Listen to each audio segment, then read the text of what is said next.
कार्यकर्ता हैं उनमें जो पैगाम के भी कार्यकर्ता हैं उनमें ये जो बीड़ा उठा रखा उसके लिए कुछ खूबियां होनी चाहिए हर कार्यकर्ता, क्योंकि ये जो कार्य है सामाजिक परिवर्तन का कार्य है, कोई आसान नहीं है, बहुत मुश्किल है, लेकिन इतना मुश्किल भी नहीं है, इतना असंभव भी नहीं कि किया नहीं जा सकता। तो लेकिन उसके लिए कार्य करना पड़ेगा और कुछ खूबियां होनी चाहिए कार्यकर्ताओं में। तो इस कैडर कैंप का जो आयोजन किया जा रहा है उन्हीं खूबियों के बारे में पैगाम के हमारे संस्थापक माननीय जंगली साहब जो है हमारा मार्गदर्शन करेंगे। तो साथियों, जंगली साहब के वैसे परिचय के कोई मोहताज नहीं है, सभी साथी जानते हैं। जंगली साहब का सामाजिक परिवर्तन के कार्य में 40 वर्षों से भी ज्यादा का अनुभव है और आज भी वो इस उम्र में 82 वर्ष की अवस्था हो गई है उनकी, जी जान से इस कार्य में जुटे हुए हैं।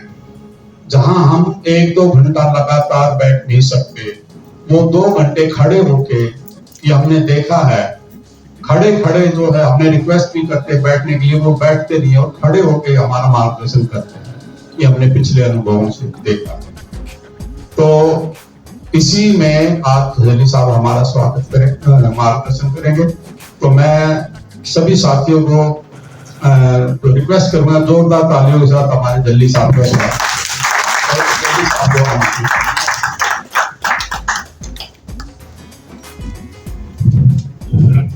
धन्यवाद सर।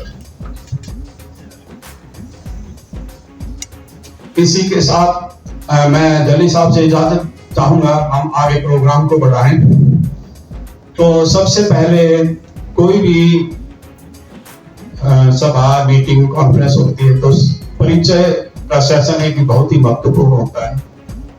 तो मैं सभी साथियों से रिक्वेस्ट करूंगा कि संक्षिप्त में समझेंगे और जो कंफ्यूजन है उसको दूर करेंगे और फिर बेसिकली एज ह्यूमन हमारी क्या रिस्पॉन्सिबिलिटी है उसको जानने के लिए कोशिश करें और फिर एक ह्यूमैनिटी को कैसे रहने लायक बना सकता है इसके बारे में जानने की कोशिश करें।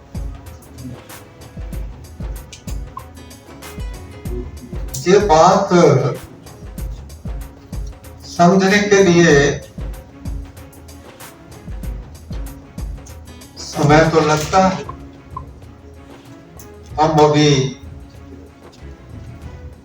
जो दर्शन से आए हैं, ऐसा लगता है कि लगभग मेरी उम्र के ही है,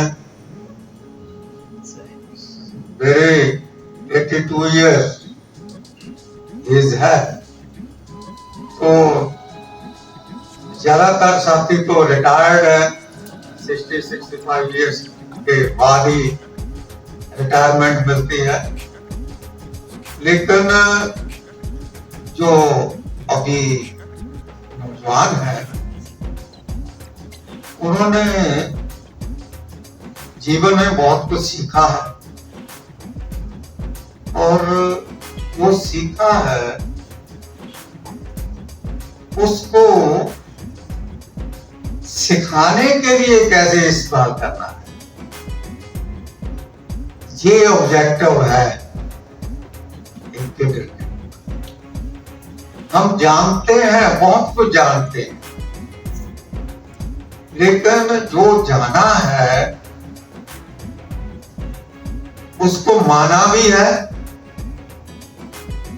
जानते तो बहुत है लेकिन मानते बहुत कम। जिस दिन जो हमने जाना है उसको मानना आरंभ कर दिया, उस दिन हम अपने आप को इंसानों की श्रेणी में डाल सकते हैं। अभी अगर हमने जो जाना है उसको मानते ही नहीं है, तो फिर हमारी कैटेगरी अभी इंसान से थोड़ी लोअर लेवल। हम ये जानना पहले कंफर्म करना है, जो गुरु नानक देव जी ने हमें समझाया है, सच्चो उरे सब को ऊपर सच अचार। हर व्यक्ति सत्य के इधर ही है, लेकिन हर व्यक्ति के पास अगर सत्य आचार, सच का बर्ताव, कैरेक्टर शुद्ध हो जाए तो हम इंसानों की श्रेणी में आ सकते हैं। अदरवाइज और बहुत से जानवर हैं जो जीते हैं, खाते हैं, अपना परिवार भी बढ़ाते हैं, लेकिन इंसान में और जीवित लोगों में जो डिफरेंस है वो यही है कि इंसान के पास सदाचार है। इंसान अगर सदाचार मेंटेन कर रखता है तो वो इंसान है। अगर वो सदाचार मेंटेन कर नहीं रखता तो बाकी और जीव जंतुओं की तरह वो भी एक जीव जंतु। इसलिए उस इंसान बनने के लिए कुछ फंडामेंटल चीजें जो हमने समझनी है वो ये है कि एक इंसान के पास काम के बगैर संपत्ति नहीं आ सकती। अगर संपत्ति अर्जित करनी है, दौलत इकट्ठी करनी है, तो हमें काम करना। पोजेशन से पहले काम। फर्स्ट अगर ये सोच हमने बना ली कि अगर मैंने कोई चीज का कोई प्राप्त करनी है तो मुझे काम करना पड़ेगा। अगर काम करने के बगैर मैं कोई चीज प्राप्त करता हूं तो मैं एक नेक इंसान नहीं बन सकता। दूसरी चीज, हर व्यक्ति खुश और आनंद रहना चाहता है। खुश और आनंदित रहने के लिए विवेक चाहिए। विवेक बुद्धि के बगैर इंसान खुश नहीं रह सकता। और इसी तरह ज्ञान के प्राप्त करने के बगैर हम सदाचारी नहीं हो सकते।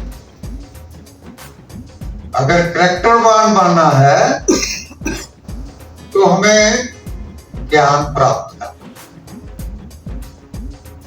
ऐसा ही अगर हम अपना व्यवहार ठीक करना है, दूसरों के साथ मेल मिलाप दुरुस्त करना है, तो हमारे अंदर नैतिकता। बगैर नैतिकता के हमारा व्यवहार सुधर नहीं सकता। इसके साथ हम वैज्ञानिक सोच की तरफ बढ़ गए, लेकिन अगर हमारे अंदर इंसानियत नहीं है, मानवता नहीं है, तो जो हमारी वैज्ञानिक सोच है वो बम बनाने के लिए, दूसरों को मारने के लिए, दूसरे के ऊपर हावी होने के लिए इस्तेमाल हो। इसलिए विज्ञान तभी सहायी है अगर हमारे अंदर मानवता निर्माण हो। और अगली बात जो हमने समझनी है वो ये है कि हम कहते हैं त्यागी हो जाओ, त्याग दो, लेकिन त्याग वो ही कर सकता है जो पहले उपासना करे, किसी के साथ मिलकर, किसी से जानकर, किसी एरिया में अपने आप को खचत करे। त्याग का हम अर्थ समझते हैं कि सबको छोड़ दे, सबको छोड़ देना त्याग नहीं। त्यागी वो ही हो सकता है जो सत्य के पीछे अपनी खोज को स्पष्ट कर ले, वो ही त्यागी हो सकता है। फिर लोग व्यक्तित्व अपना इंप्रूव करना चाहते,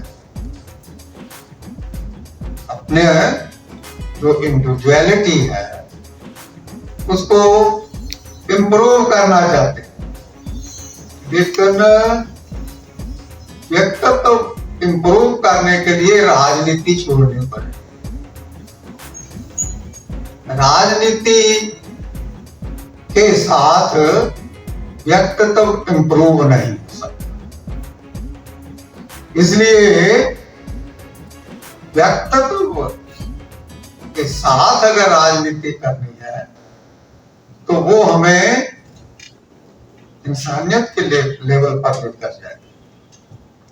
अगर हमने राजनीति करनी शुरू कर दी, लेकिन अपना जो इंडिविजुअलिटी है, जो मेरा इंसानियत है, उसके लेवल को मैंने गिरा दिया। इसलिए हमने ये भी जानना है कि सबसे बड़ा हथियार जो है, शास्त्र जो है, वो अहिंसा है। हिंसा करने के लिए जितने हथियार हैं, उन सब के ऊपर जो बड़ा हथियार है वो अहिंसा का है। अहिंसा हमने अडॉप्ट करने की कोशिश करनी। इसलिए अगर हमने इंसान के लेवल पर आकर इंसानियत को कायम करना, तो हमें ये जो 8 बातें हैं इनके ऊपर ध्यान देना चाहिए। पहला, काम के बगैर संपत्ति नहीं हो सकती।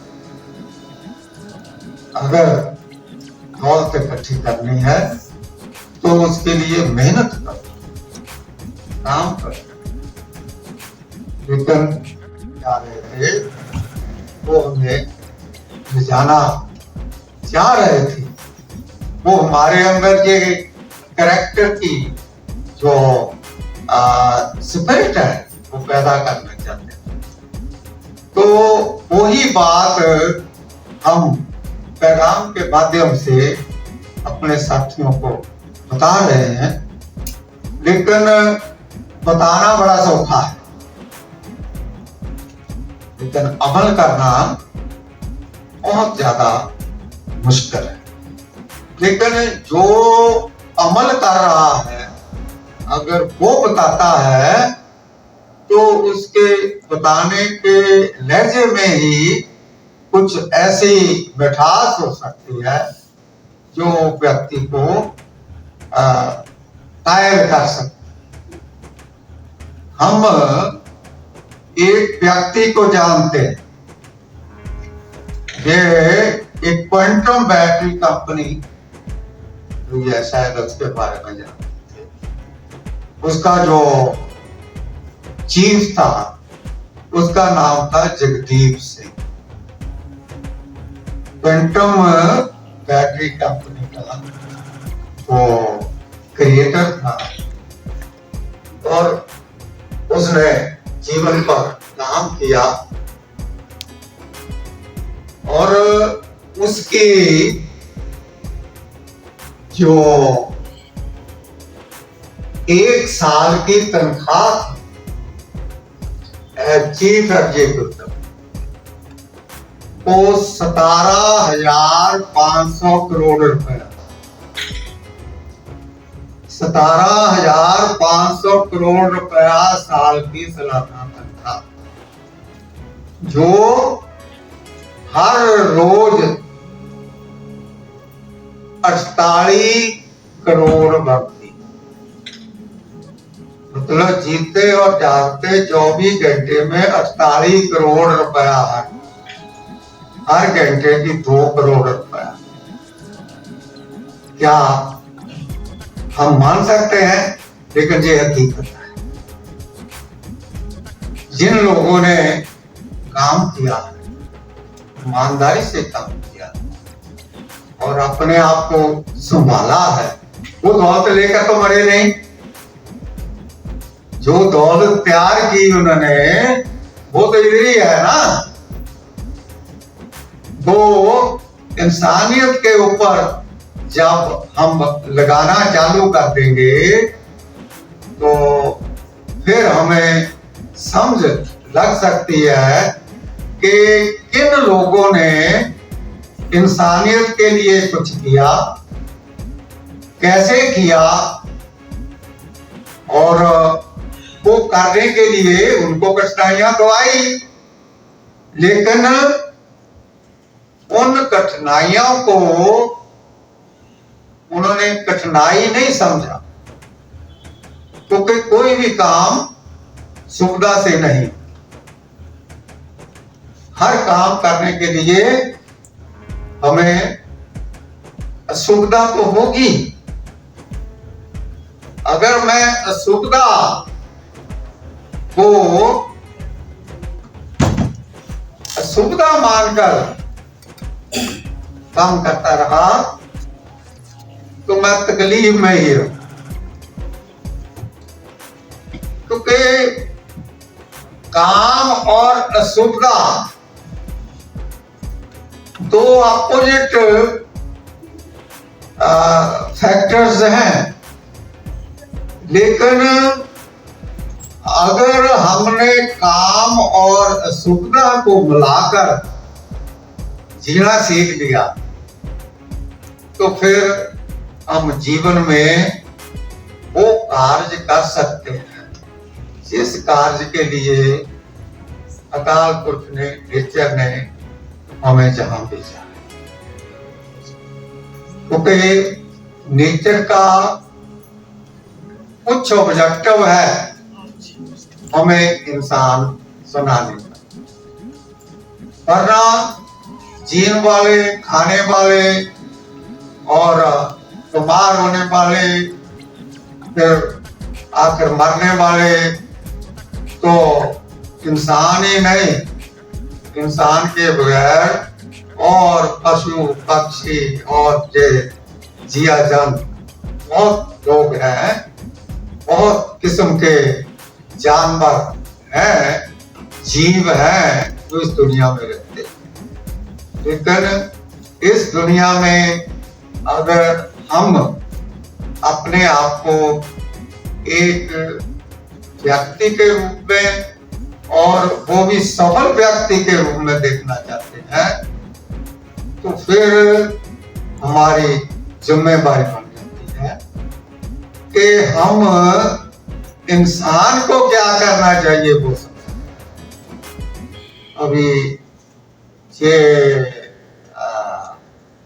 वातावरण ठंडा है इधर का, और ठंडे वातावरण में हमारा शरीर भी कुछ सुस्त हो जाता है और कुछ आराम महसूस करने लगता है।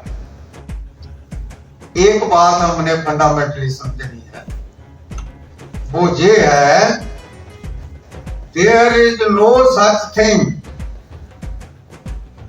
जिसको हम कहते हैं something for nothing. Something for nothing, बिना कुछ दिए कुछ प्राप्त कर लोगे, ये दुनिया में ऐसी चीज नहीं है ये बोल सकते। क्योंकि अगर हमने कुछ प्राप्त करना है तो उसके लिए कुछ देना पड़ेगा, कीमत देनी पड़ेगी। आप इधर आए कुछ सीखने के लिए आए, कुछ जानने के लिए आए, तो जानने के लिए आपको देना पड़ा पहले ही। जो इधर से मिलना है उससे पहले ही रास्ते में कष्ट सहने पड़े, किराया देना पड़ा, घर का काम छोड़ना पड़ा, और जो कई काम आज के लिए बनाए हुए थे वो सब कुछ छोड़कर आप इधर आए हैं। और इधर आकर हम कुछ लेना चाहते हैं, ठीक है नहीं? जो आपने लेना है, अब हमारी समस्या, मेन समस्या हमारे सामने है कि जो लेने आए हैं उसकी कीमत तो पहले ही हमने दे दी। इधर आने से पहले ही वो कीमत हमारे से वसूली जा चुकी है, और अब जो हमने लेना था वो ले लेना मेरी अब बेसिक रिस्पॉन्सिबिलिटी बन गई, क्योंकि मैंने कीमत पहले दे दी। समय भी दे आए, पैसे भी दे आए, आराम जरा जो कोई दे रहे, घर वाले से बच्चों के साथ झगड़ा भी कर रहे। वो कहते आज उधर जाना, उधर जाना, उधर जाना है। आप हर रोज जब छुट्टी का दिन होता है कहते मैं उधर जा, पैगाम वालों के साथ जाना है। तो फिर घर घर जे काम हमारा वो तो आप करते ही नहीं है। जो देना था दे आए हैं। अब हमारी जिम्मेदारी ये है कि इधर से जो लेना है, इधर से जो प्राप्त करना है, कहीं वो भी हाथ से ना कुछ जाए। वो तो हम ले लें, हम ये मानकर चले देगा कि जितना मैं कीमत दी है उससे ज्यादा मिलेगा मेरे को,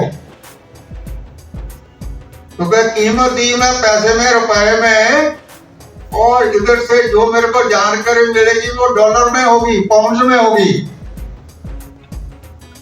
उसकी कीमत जो वैल्यूएशन है वो ज्यादा है। इसलिए इधर आप आए हैं, काहे के लिए आए हैं? क्योंकि आपने अपना समय लगाया है, साधन लगाए हैं कुछ जानने के लिए, इसलिए आए हैं ना। और ऐसा ही मैं भी इधर आया हूं। मैं तो कुछ जानने के लिए नहीं आया ना, मेरे को कुछ जानकारी है, वो जानकारी मैं आप तक पहुंचाने के लिए। अब दोनों के सामने एक बेसिक समस्या ये है कि मेरी को जो जानकारी है, वो जानकारी मैं आपको देना चाहता हूं।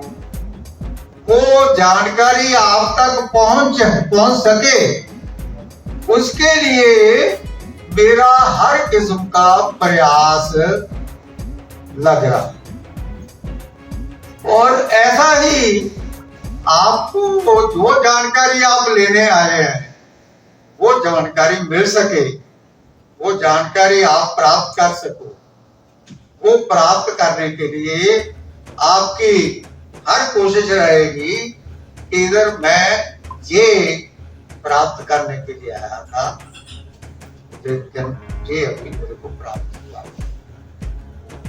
वो तब हो सकता है अगर घर से जब मैं चला था तो मेरे मन में ये था उधर एक केडर कैंप है, और केडर कैंप के लिए और लोग भी जाएंगे आएंगे उधर, तो उधर कुछ जानकारी दी जाए। बहुत लोगों के पास इतनी ही रिक्वायरमेंट लेकर आए हैं कि उधर केडर कैंप में जाएंगे, मेरा ये साथी उधर आया होगा और उसके साथ मेरा ये काम है, ये काम हो जाएगा, उसको मैं मिल जाऊं। और तो कहीं मिलता नहीं, जब मैं जाता हूं करने होता। और आज ये अच्छा मौका है कि जब मैं जाऊंगा तब वो फिर वहां होगा, तो वो मिलेगा, तो फिर उससे मैं ये बात कर लूंगा। इधर आने का कोई ना कोई पर्पस है हमारा, उस पर्पस के साथ हम इधर आए हैं, और वो पर्पस हमें क्लियर होना चाहिए, स्पष्ट होना चाहिए। हमारे जहां आने का पर्पस कि मैं जहां से ये जानकारी प्राप्त करना चाहता हूं, इसलिए पहले तो ये बात हमें समझ लेनी चाहिए, there is no such thing, जिसको हम कहें something for nothing, there is always something for something. अगर कोई चीज प्राप्त करनी है उसके लिए कुछ ना कुछ हमें देना पड़ेगा, पोपट में नहीं, हाँ कुछ देने से कुछ प्राप्त। इधर से जानकारी आप लेने आए हैं, जानकारी आपने प्राप्त करनी है। हो सकता है जो जानकारी आप उधर से सोच कर आए कि ये जानकारी हम लेंगे, वो जानकारी आपको ना मिले, लेकिन मैं भी इधर आया हूं इसी काम के लिए, कोई जानकारी देने के मेरे पास कोई जानकारी है, कोई इंफॉर्मेशन है, मैं वो इंफॉर्मेशन आप तक पहुंचाना चाहता हूं, इसलिए मैं आया हूं। अगर वो इंफॉर्मेशन मैं आप तक ना पहुंचा सकूं, इसका मतलब मेरा इधर आना बेअर्थ है, अर्थहीन है, मेरा ऑब्जेक्टिव पूरा नहीं हुआ। इसलिए कुछ लेने के लिए कुछ देना पड़ता है। तो कोई किसी फॉर्म में, कोई किसी फॉर्म, दो चार। दूसरी बात ये हमने समझनी है, एक डिफीट होती है, एक सक्सेस होती है। डिफीट ने ही सक्सेस में बदलना है, सक्सेस ने ही डिफीट में बदलना। ये बात भी क्लियर होनी चाहिए। डिफीट और सक्सेस एक ही चीज का नाम है। जैसे मेरा आगा और पीछा एक ही व्यक्ति के दो नाम है, ऐसा ही सक्सेस एंड डिफीट एक ही चीज है, एक ही चीज के दो नाम है। और हमें एज केडर ऑफ पैगाम ये सारना, ये सीखना है हमने कि डिफीट जो है वो सक्सेस के ऊपर जाने के लिए स्टेपिंग स्टोन है। छत के ऊपर जाने के लिए पौड़ी चाहिए, पौड़ी के बगैर छत के ऊपर नहीं जा सकते, ठीक है ना। छत पौड़ी के साथ, स्टेयरकेस के साथ जुड़ी हुई है, ठीक है ना। इसलिए डिफीट सक्सेस के साथ जुड़ी हुई है। अगर आप इस एंड में जाते हैं तो सक्सेस है, इस एंड में जाते हैं तो डिफीट है। इसलिए सक्सेस और डिफीट में ज्यादा अंतर नहीं है। दो रियल सिस्टर्स हैं, सक्सेस एंड डिफीट। जिसको आज हम सक्सेस कहते हैं, tomorrow or day will after tomorrow we will realize that was not success, that was defeat. उस समय जो मैं ये ले आया था, ये मेरे को नहीं लाना चाहिए। उस टाइम जो मैं कर आया, वो मेरे को नहीं करना चाहिए, क्योंकि उस समय हम रियलाइज नहीं करते। इस बात को ये हमने समझना है कि सक्सेस एंड डिफीट जो है, ये केवल सिचुएशन के हिसाब से अपनी शक्ल बदल लेती है। इस सिचुएशन में जो सक्सेस है, दूसरी सिचुएशन में वो ही डिफीट है। इसलिए हमें पहुंचना है, पहुंचने के लिए एक्टिविटी करनी है, एक्शन लेना है।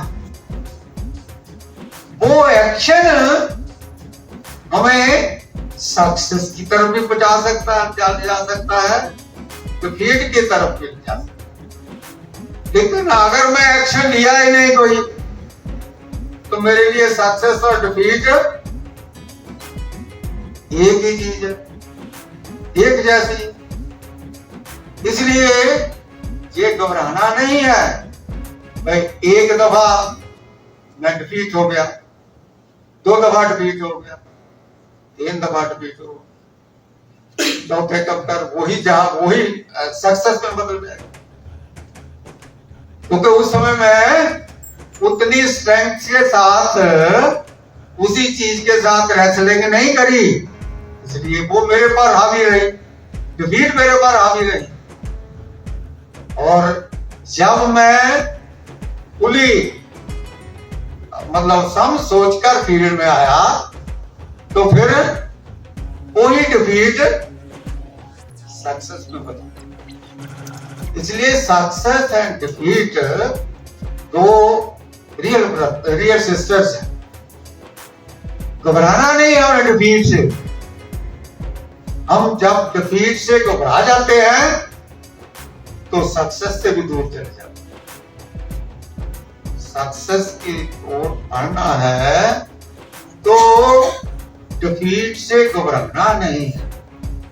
ये बात बहुत तो हम सोचते हैं कि ये यार इधर आए, हम घर का काम भी छोड़ा, बच्चों को भी नाराज किया, और इधर आकर हम बातचीत कोई कर नहीं सीखी, कोई पूछ नहीं सीखी, सुनी नहीं थी, कोई समझ नहीं थी। लेकिन इधर जो बात मैं समझनी थी वो बात आई नहीं, उसके ऊपर चर्चा ही नहीं हुई। इसका मतलब ये नहीं है कि मैं डिफीट हो गया। क्योंकि सक्सेस पर जाने के लिए, छत के ऊपर जाने के लिए बहुत से स्टेप्स पार करने पड़ते हैं। एक स्टेप में कभी छत के ऊपर चढ़ा जा सकता है, सीढ़ी लगती है, एक स्टेप के बाद एक स्टेप के बाद एक स्टेप के बाद फिर कभी छत पर जाते हैं। छत पर चढ़े ऑब्जेक्टिव रूप के ऊपर जाना। ऑब्जेक्टिव ये है कि हमें मोरालिटी का जीवन जीना है, जो बाबा साहब डॉक्टर अम्बेडकर ने, महात्मा फुले ने बताया है, उस रास्ते पर चलना है। लेकिन उस रास्ते पर चलने के लिए वो रास्ता तो दूर है, अभी तो कोई पगडंडी भरनी पड़ेगी ना उस रास्ते पर जाने के लिए, और फिर उस रास्ते पर चलने के लिए जाएंगे। उस लेवल पर तो तभी जाएंगे अगर हम उस रास्ते पर एंड तक चले जाएंगे। लेकिन वो रास्ता पकड़ने के लिए हम छोटी छोटी पगडंडियां जो है उनके माध्यम से रास्ते तक तो जाएं, उस लेवल तक तो जाएं जिस लेवल से हमने आगे बढ़कर उस रास्ते जीटी रोड के ऊपर चल पड़ना है, जो जीटी रोड फुले अम्बेडकरी सोच तक पहुंचा। लेकिन वहां तक जाने के लिए जो हमारे आगे गए हुए हैं, बहुत से लोग आगे भी चल रहे हैं ना, बहुत से लोग हमारे पीछे भी हैं, बहुत से लोग हमारे आगे हैं, बहुत से लोग हमारे पीछे हैं। हम सब अपनी पोजीशन बनाए हुए हैं और हम अपने आगे वालों को देखकर हम सोचते हैं कि ये लगे हुए हैं तो मेरे को क्या प्रॉब्लम है, और जो हमारे पीछे हैं उनको देखकर हम कहते हैं ये थके टूटे हैं, ये बैठ गए, और मैं यहीं में बैठूंगा, थोड़ा आगे जाकर बैठ जाऊंगा। इसलिए ये नेगेटिविटी हमारे अंदर आने का कारण ये है क्योंकि हम रियल सेंस में ये नहीं जान पाए कि हमारी मंजिल जो है वो हमारी गति के साथ साथ मंजिल जो दिखती थी, दूर से दिखती थी, जैसे पहाड़ी के ऊपर दिख रहा कि ये चीज दिख रही है हमें, लेकिन जब हम पहाड़ी के ऊपर जो चीज दिख रही थी वो देखने जाते हैं, उधर को चलते हैं, तो थोड़ी देर पर जाने के बाद हमें खड्ड में उतरना पड़ता है। वो पहाड़ी तो बहुत दूर है, लेकिन उससे पहले ही छोटी पहाड़ी तक जब हम गए तो पहले वो खड्ड आ गई नीचे। अब वो खड्ड पार करने के लिए मैं या तो उस पहली जो जहां मैं खड़ा हूं उधर से नीचे उतरूं फिर आगे जाऊं, या जैसे जैसे वो रोड बनाई है जो पहले लोग गए थे उन्होंने वो रोड बना दी, वो उस रोड के ऊपर कभी वो नीचे आ जाती है, कभी ऊपर चल जाती है, कभी डूब जाती है, कभी किधर बदल जाती है। वो उस रोड के ऊपर चलकर हमारे अपना रास्ता भी बना सकते हैं। अगर हमारे पास हिम्मत है तो हम अपना रास्ता ही बना सकते हैं, लेकिन अगर हमारे पास वो हिम्मत नहीं है तो जो हमारे से पहले गए हुए लोग उन्होंने रास्ता बनाया है और उस रास्ते से हमने आगे बढ़ना। ये बात मन में रखकर, ये फर्म डिसीजन मन में रखकर कि हम एक दिन मंजिल पर पहुंचेंगे, लेकिन मंजिल पर पहुंचकर क्या करना है ये और बात है। मतलब बड़ी इंपॉर्टेंट सवाल है कि मंजिल पर पहुंचकर हम क्या प्राप्त करना चाह रहे हैं। इसलिए ये बात जब हम समझ गए कि नॉलेज इज मनी, ज्ञान ही दौलत है। अभी आपको बताया ना मैंने कि एक दिन की कितनी दौलत प्यार करता था भी वो, 48 करोड़ रुपए, ठीक है ना, 1 घंटे का 2 करोड़ रुपए, ठीक है। हम 2 करोड़ की बात पहले 200 ही हो जाए, 2000 ही मिल जाए तो बड़ा है, बहुत ज्यादा आपको तो नहीं पता। लेकिन वो व्यक्ति तो वो हमारी तरह विचलित नहीं हुआ, बनाया उसने, बनाया, उसका ऑब्जेक्टिव वो दौलत तैयार कर ये उसको भी मालूम था कि जिस दिन मैंने जाना है ये दौलत मेरे साथ नहीं जानी, ये दौलत नहीं रहनी है। लेकिन दूसरे लोगों के लिए, साथियों के लिए ये एक मैसेज है कि हम बहुत कुछ कर सकते हैं, लेकिन अगर हमारी नीयत ठीक है, हमारी रुचि बढ़ जाए, हम बहुत कुछ कर सकते हैं। अभी हम इधर आए हैं, इधर बैठे हैं, समा दे रहे हैं, कोई ना कोई हमारे साथ पास ऑब्जेक्टिव तो है ना। मैं भी आपके पास इधर आया हूं, ठीक है ना, मैं अभी उधर मेरा गांव है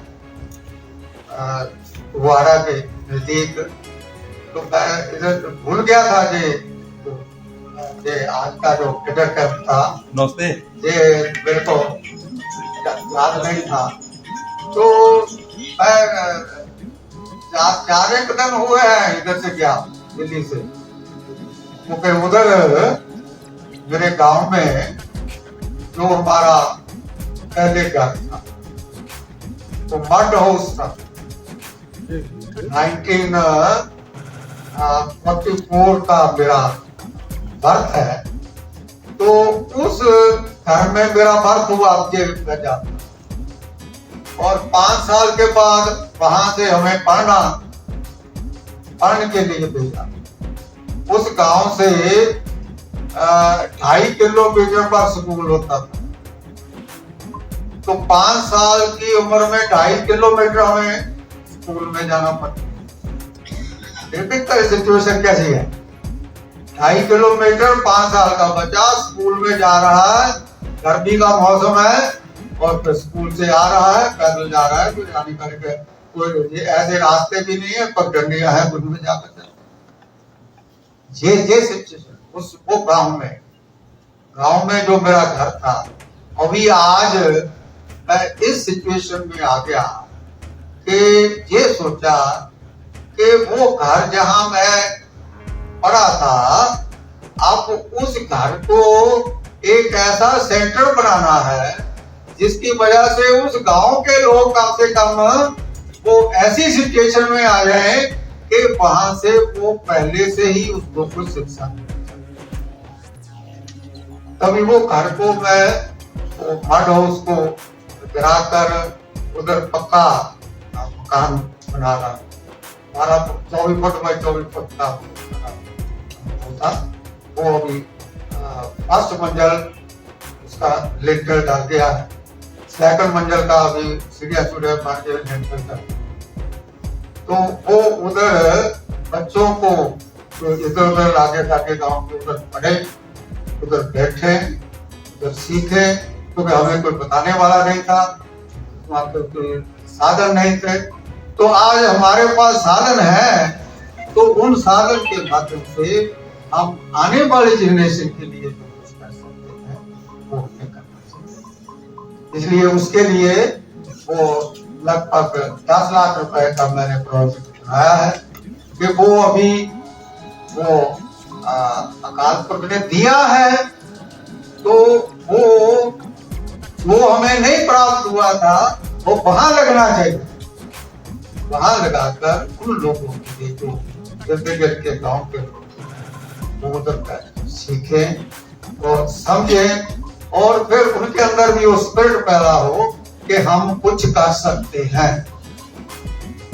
इसलिए मैं उधर जगह भी पिछले 2 महीने से वही हूँ, अगले 2 महीने ही वहीं लगेंगे, तो उसको पूरा मुकम्मल कर कर तो वहाँ के लोगों को तैयार कर कर, तो ये देखो, ये अगर मैं बना सकता हूँ तो आप सब लोग जब मिल जाएंगे तो आप बहुत कुछ कर सकते हैं। ये बात हमें महात्मा फुले और बाबा साहब डॉक्टर अम्बेडकर ने बताई और उन्होंने हमारे लिए किया, हम समझे और हम इधर आकर आप लोगों को ये बताकर समझाकर ये बता कर सकते हैं कि आप भी अगर मिलकर काम करना चाहते हैं तो बहुत कुछ हो सकता है। इसलिए ये कोई डिफिकल्ट नहीं है। नॉलेज इज मनी, लेकिन नॉलेज मनी कब बनती है? When organized and intelligently direct. इसी नॉलेज के माध्यम से हम लोगों को लूट मोट कर सकते हैं। ज्ञान है ना हमारे पास, हम कैसे लोगों को पार्सल में लेकर उनके पास जो है वो लूटना है, वो कर सकते हैं ना सारा शास्त्र। इसलिए ये जो ज्ञान है, ज्ञान दौलत है, ज्ञान हेराफेरी का माध्यम भी है। इस ज्ञान से कोई ज्ञान किसको कैसा इस्तेमाल कर लेता है ये तो उसके ऊपर डिपेंड करता है ना। अभी आप लोग इधर आए हैं, ज्ञान आपके पास है, जानकारी है, लाइफ का तजर्बा है, जीवन का तजर्बा है, और उस जीवन के तजर्बे को आप बाबा साहब डॉक्टर अम्बेडकर की सोच के मुताबिक भी इस्तेमाल कर सकते हैं, महात्मा फुले की सोच के मुताबिक भी इस्तेमाल कर सकते हैं, और आप उस ज्ञान को आज के राजनेताओं की तरह भी इस्तेमाल कर सकते हैं। कर सकते हैं ना? ये सब आपके ऊपर है। आप अपने उस जानकारी को, उस ज्ञान को किस काम के लिए इस्तेमाल करना है, ये ज्ञान मेरे पास है, लेकिन हम जिस वातावरण में रह रहे हैं वो वातावरण, तो उस वातावरण में हावी लोग जो है वो मनुवादी लोग हैं। वो मनुवादी लोग जिस रास्ते पर चलते हैं वो चाहते हैं कि जो हमारे समाज के अंदर भी सूझबूझ लोग पैदा हों, वो भी उसी रास्ते पर चले और हमारे पीछे लगकर समाज का शोषण करते रहे। ये उनका ऑब्जेक्टिव है। लेकिन हमारा जो महात्मा फुले, बाबा साहब डॉक्टर अम्बेडकर ने कैसा था? महात्मा फुले का कौन सा परिवार था भाई, जिनके लिए उन्होंने सब कुछ ये इस्तेमाल करना था? तो कोई बच्चा नहीं था, कोई आगे पीछे और जो उनको उनके दोस्त को संभाले जो कर। लेकिन फिर भी उन्होंने जो कार्य किया, उस कार्य ने बाबा साहब डॉक्टर अम्बेडकर को कन्विंस किया कि ये काम इन्होंने जो किया है, इस रास्ते पर हमने चलकर आगे बढ़ना है। वरना एक बच्चा जिसको स्कूल के अंदर बैठने की इजाजत नहीं, डॉक्टर अम्बेडकर को तो बाहर बैठना पड़ता था ना, क्लास के अंदर नहीं बैठ सकते थे। ये पानी पीना पड़ जाए, प्यास लग जाए, प्यास तो अपने आप लगनी है ना, मैं पानी नहीं पी सकता। उतनी देर तक पानी नहीं पी सकता जितनी देर तक कोई और आए और वो पानी उसको वो डब्बे पड़ी वहां देकर पिला दे। उतनी देर तक ऐसी व्यवस्था में वो लोग रहे जिनको समझकर जो कुछ वो हमारे लिए रास्ता बना गए, हमने उस रास्ते पर चलना। इसलिए वो हमें ये रास्ता अपना है कि नॉलेज इज मनी। हमारे पास 1 करोड़ रुपया है, ठीक है, लेकिन वो एक हेरा फेरी वाला करते हैं तो वो छीन कर ले जाता है।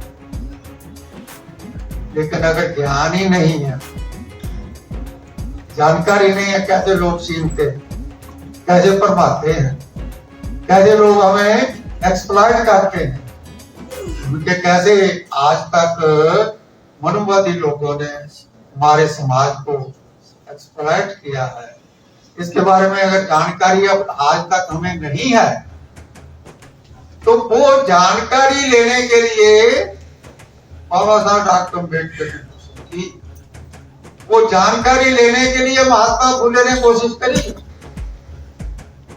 वो कौन सी जानकारी है जिस जानकारी के माध्यम से हमने अपने जो इंडिविजुअलिटी है उसको डेवलप करना, अपना जो व्यक्तित्व है उसको डेवलप करना। इसलिए जो मनी है, जो दौलत है, वो ज्ञान है, जो पहले हमने, ठीक है ना। चांद सिक्कों के लिए ईमान को नहीं बेचना, ठीक है, ये ज्ञान है, ज्ञान ही मनी है। लेकिन ज्ञान मनी कब बनता है? हर व्यक्ति का ज्ञान मनी नहीं है। एक व्यक्ति का ज्ञान दौलत है और एक व्यक्ति का ज्ञान डाका है, डाकू है। एक व्यक्ति का जो ज्ञान है वो लुटेरापन है, एक्सप्लॉयटेशन है। ज्ञान तो ज्ञान है, लेकिन उस ज्ञान को किस पर्पस के लिए हम इस्तेमाल कर रहे हैं, वो पर्पस बड़ी इंपॉर्टेंट चीज है। इसलिए नॉलेज दौलत कब बनती है? फर्स्ट व्हेन ऑर्गेनाइज्ड और उसकी दिशा इंटेलिजेंस, सूझबूझ के ढंग से निर्धारित की हो। इस ज्ञान को इस दिशा में इस्तेमाल करना, क्योंकि लूटने के लिए भी वही ज्ञान इस्तेमाल होता है और सेफ्टी तैयार करने के लिए, बचाव के लिए भी वही ज्ञान इस्तेमाल होता है। अब हमने ये समझना है, आज तक जो ज्ञान हमने प्राप्त किया, उस ज्ञान को बाबा साहब डॉक्टर अम्बेडकर की सोच के मुताबिक, महात्मा फुले की सोच के मुताबिक इस्तेमाल कर लोगे तो हम बाबा साहब डॉक्टर अम्बेडकर के सच्चे अनुयायी बन जाएंगे। अगर उसी ज्ञान को हमने जो चोरों लुटेरों के माध्यम से जो ढंग तरीके है लोगों को एक्सप्लॉइट करने के लिए, लोगों को बेवकूफ बनाने के लिए, वो अडॉप्ट कर रहे हैं, ज्ञान तो वही है। उस ज्ञान का इस्तेमाल कैसे करना है उसके ऊपर डिपेंड करता है कि कैसे हम रियल सेंस में इस दुनिया में जो रिस्पॉन्सिबिलिटी हमारे महापुरुषों ने हमें दी थी, उस रिस्पॉन्सिबिलिटी को ठीक ढंग से निभा सके। और इसके बाद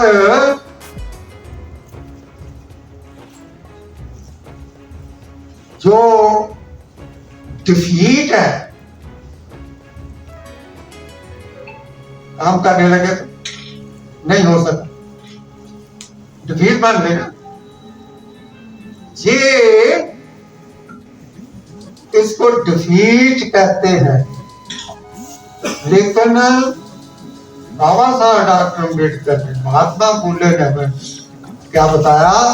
उन्होंने कहा ये डिफीट मनुवादी लोग कहते हैं, याद रखो, ये डिफीट नहीं, ये हमारा स्टेपिंग स्टोन है, ये हमारा पौधा है उस सीढ़ी का, ये सीढ़ी ने आपको मंजिल तक पहुंचाना।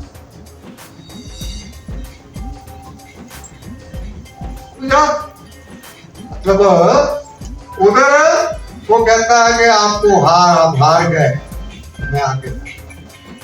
लेकिन हमारा जो रहबर है वो क्या कहता है, वो नहीं, आप हारे नहीं है, ये तो आपकी मंजिल की तरफ बढ़ने का एक पौधा है, एक स्टेपिंग स्टोन है। इस बात को समझना, इस बात को समझने के लिए हमें कहां जाना पड़ेगा? ये स्कूल में बात नहीं बताई जाएगी।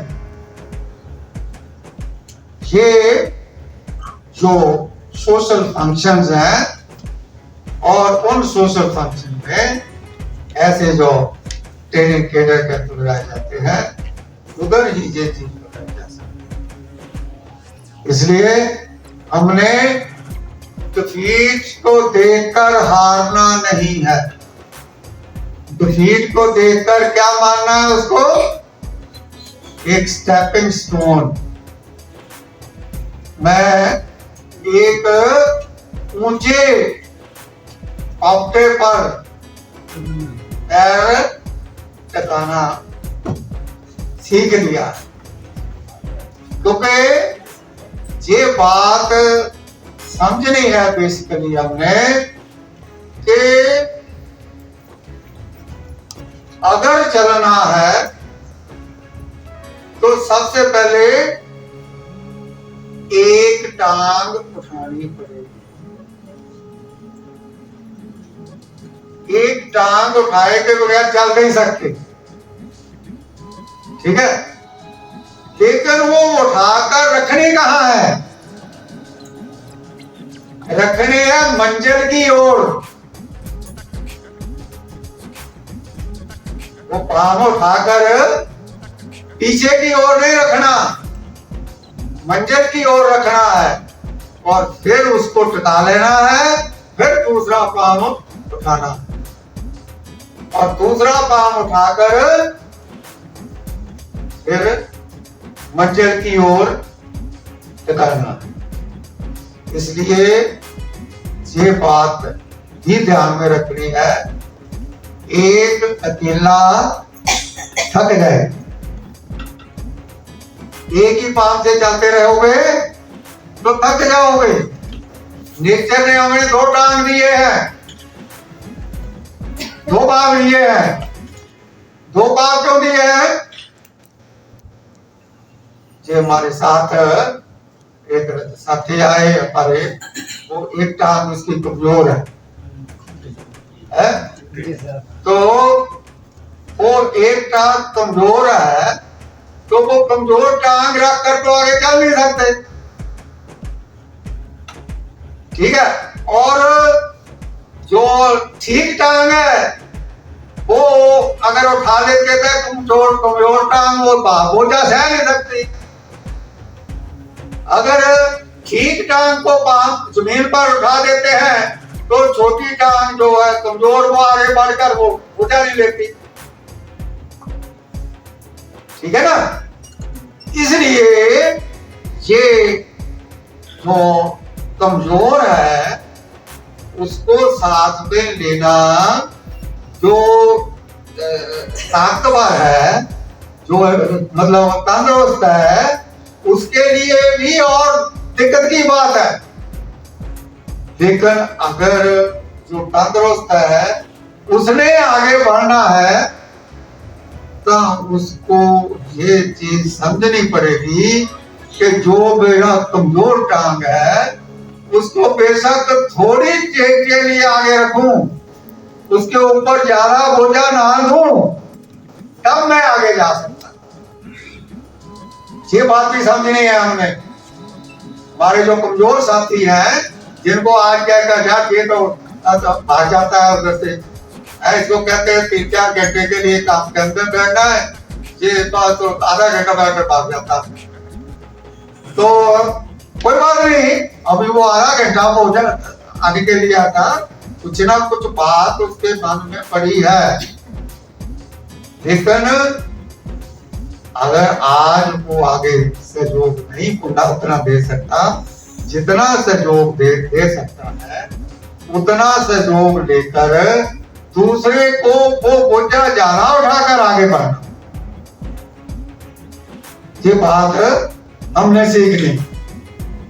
इसलिए ये जो हमारी डिफीट है इसको स्टेपिंग स्टोन में बदलना है। डिफीट का नाम डिफीट नहीं रखना, अभी डिफीट का नाम क्या, ये पौधा है पौड़ी का, ठीक है। इसने इधर बैठे रहना है, लेकिन इसने मेरे को ऊपर देखे, मैं ऊपर नहीं जा सकता था अगर ये नहीं होता। ये बात समझनी, जिस दिन हमें ये बात समझ लग गई उसी दिन हमारा आधा काम, हम आगे बढ़ सकेंगे, जीवन में बहुत आगे निकल सकते। और इसलिए हमें कोई आइडिया हमारे दिमाग में आता है, कोई प्लान हमारे दिमाग में सोचता है, कोई हमें पर्पस जीवन का ये होना चाहिए, ये भी होता है, ये आता है ना हमारे मन में। ये अमीन यह चीजें नहीं है, ये हमारे मन में आएगी, क्योंकि मन हमारा आइडल नहीं बैठता, मन के अंदर कुछ ना कुछ सोच बनती है, और उस सोच को हमने स्टेपिंग स्टोन बनाना है, उसके ऊपर पाम रख के आगे।